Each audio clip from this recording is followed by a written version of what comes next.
Hi hello ಎಲ್ರಿಗೂ ನಮಸ್ಕಾರ, welcome back to YouTube channel. ಇವತ್ತು ಮಾರ್ನಿಂಗ್ ಎದ್ದು ಹೊರಗಡೆ ನೀರು ಹಾಕಿ ಸ್ವಲ್ಪ ಅವರೆಕಾಳಿತ್ತು, ಅದನ್ನು ಸ್ವಲ್ಪ ನೀರಲ್ಲಿ ಹಾಕಿ ಬಿಡಿಸಿಕ್ಕಿ ನೀರಲ್ಲಿ ಹಾಕಿ ಸ್ವಲ್ಪ ನೆನೆಸಿಟ್ಟಿದ್ದೆ.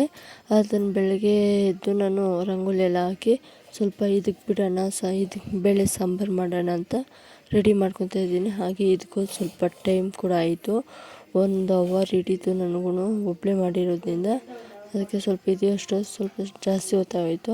ಹಾಗೆ ಇದಕ್ಕಿದ್ದೆಲ್ಲ ಆಯಿತು, ಬೇಳೆ ಮಸಾಲೆ ರೆಡಿ ಮಾಡಿ ಇಟ್ಕೊಂಬಿಡೋಣ ಅಂತ ರೆಡಿ ಮಾಡ್ಕೊತಾ ಇದ್ದೀನಿ. ಯಾವ ಥರ ಇದೆ ನೋಡಿ, ನಾವು ಇದಕ್ಕಿದ್ರೆ ಬೇಳೆ ಈ ಥರ ಇರುತ್ತೆ ನೋಡಿ, ಈ ಥರ ಇರುತ್ತೆ ನೋಡಿ. ಬಟ್ಲಲ್ಲಿ ಕೂಡ ಹಾಕಿ ಒಂದು ಸಲ ತೋರಿಸ್ತಾ ಇದ್ದೀನಿ.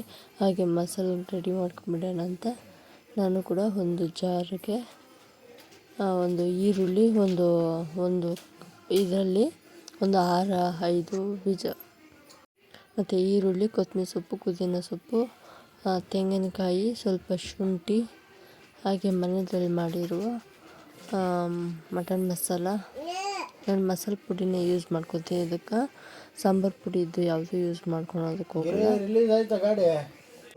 ಇದು ಗರಂ ಮಸಾಲ ಅಂತಲೇ ಹೇಳ್ಬೋದು. ಹಾಗೆ ಸ್ವಲ್ಪ ಮತ್ತು ಹಾಗೆ ಖಾರದ ಪುಡಿ ಅಂತ ಹೇಳ್ತೀರಲ್ಲ, ಅದನ್ನು ಒಂದು ಅರ್ಧ ಸ್ಪೂನ್ ಆಗೋಷ್ಟು ಆ್ಯಡ್ ಮಾಡಿಕೊಂಡೆ. ಹಾಗೆ ಸ್ವಲ್ಪ ಚಕ್ಕೆ ಲವಂಗ ಕೂಡ ಸ್ವಲ್ಪ ಹಾಕ್ಕೊಂಡೆ, ಯಾಕಂದರೆ ನಾನು ಗರಂ ಮಸಾಲದಲ್ಲಿ ಇರುತ್ತೆ ಅಂತ ನಾನು ಸ್ವಲ್ಪ ಹಾಕ್ಕೊಂಡಿದ್ದೆ.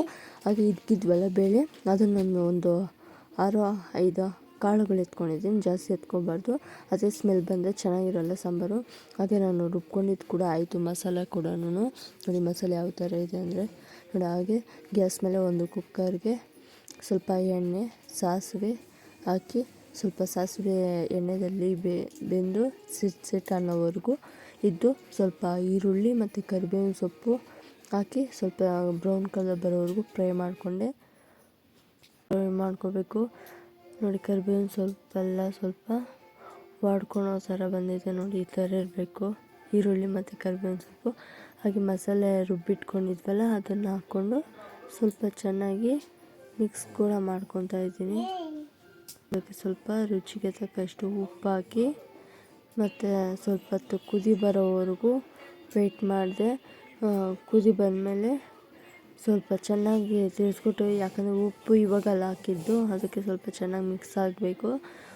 ಮತ್ತು ಆಲೂಗಡ್ಡೆ, ಇವಾಗ ನಾನು ಒಂದು ಆಲೂಗಡ್ಡೆ 2 ಆಗೋಷ್ಟು ಕಟ್ ಮಾಡಿ ತೊಳೆದು ಮತ್ತು ಮಸಾಲೆಗೆ ಹಾಕ್ಕೊತಾ ಇದ್ದೀನಿ. ಅದು ಸ್ವಲ್ಪ ಚೆನ್ನಾಗಿ ಕುದಿ ಬರೋವರೆಗೂ ಇರಬೇಕು ನೋಡಿ. ಕುದಿ ಕೂಡ ಬಂದಿದೆ, ಸಾಂಬಾರು ಕೂಡ ಕಲರ್ ಚೇಂಜ್ ಆಗಿದೆ. ಯಾವ ಥರ ಇದೆ ಅಂದರೆ ಈ ಥರ ಇರುತ್ತೆ ಸಾಂಬಾರು ಮಾತ್ರ ನೋಡಿ. ಸಾಂಬಾರು ಮಾತ್ರ ಸಖತ್ ಟೇಸ್ಟ್ ಇರುತ್ತೆ. ಮತ್ತು ಇದು ಬೇಳೆ ಇಕ್ಕಿದ್ವಲ್ಲ ಅದನ್ನು ತೊಳೆದು ಮತ್ತು ಸಾಂಬಾರ್ಗೆ ಹಾಕ್ಕೊತಾ ಇದ್ದೀನಿ. ಅದು ಸ್ವಲ್ಪ ಸುಮ್ಮನೆ ಹಿಂಗೆ ಕುದಿ ಬಂದು ಸ್ವಲ್ಪ ಬೆಂದರೆ ಸಾಕು, ಯಾಕಂದರೆ ಜಾಸ್ತಿ ಬೇಯಿಸೋಕೆ ಹೋದರೆ ನುಣ್ಣಗಾಗ್ಬಿಡುತ್ತೆ, ಅದು ಸಿಗೋದು ಇಲ್ಲ, ತಿನ್ನೋದು ಕೂಡ ಸಾಫ್ಟಾಗಿ ಬೆಂದಿರಬೇಕು, ತುಂಬ ಚೆನ್ನಾಗಿರುತ್ತೆ. ಹಾಗೆ ಮನೆಯಲ್ಲಿ ಪೂಜೆ ಮಾಡಿಬಿಡೋಣ ಅಂತ ರೆಡಿ ಮಾಡ್ಕೊತಾ ಇದ್ದೀನಿ. ಹಾಗೆ ಸ್ಯಾರಿ ಕೂಡ ಉಟ್ಕೊಂಡಿದ್ದಾಯಿತು. ಯಾವ ಥರ ನೋಡಿ, ಯಾವುದೇ ಒಂದು ಸಲ ನೋಡಿಬಿಡಿ ನನ್ನ ಪೋಸ್ಗಳನ್ನ. ಹಾಗೆ ಮನೆಯೆಲ್ಲ ಸ್ವಲ್ಪ ಕ್ಲೀನ್ ಮಾಡಿ, ಮನೆ ಬಾಗಿಲೆಲ್ಲ ಕ್ಲೀನ್ ಮಾಡಿ ಮೊದಲಿದ್ದೆ. ಆಮೇಲೆ ದೇವ್ರ ಮನೆಯಲ್ಲಿ ದೀಪ ಹಚ್ಬಿಡೋಣ ಅಂತ ನಾನು ಕೂಡ ರೆಡಿ ಮಾಡ್ಕೊತಾ ಇದ್ದೀನಿ. ಹೂಗಳೆಲ್ಲ ಇಕ್ಕಿ, ಇವತ್ತು ಏನಪ್ಪ ಅಂದರೆ ಕಾಳಿ ಯಾತ್ರಾ ಪೂಜೆ ಅಂತಲೇ ಹೇಳ್ಬೋದು. ಇವತ್ತು ನನಗೂ ನವರಾತ್ರಿಗಳ ದಿನ ಕಾಳಿ ಯಾತ್ರಾ ಪೂಜೆ ಅದು ಅಂತ ಏನೂ ಗೊತ್ತಿಲ್ಲ, ಸ್ವಲ್ಪ ಮಟ್ಟಿಗೆ ಗೊತ್ತು, ಅದು ನಿಮ್ಮ ಹತ್ರ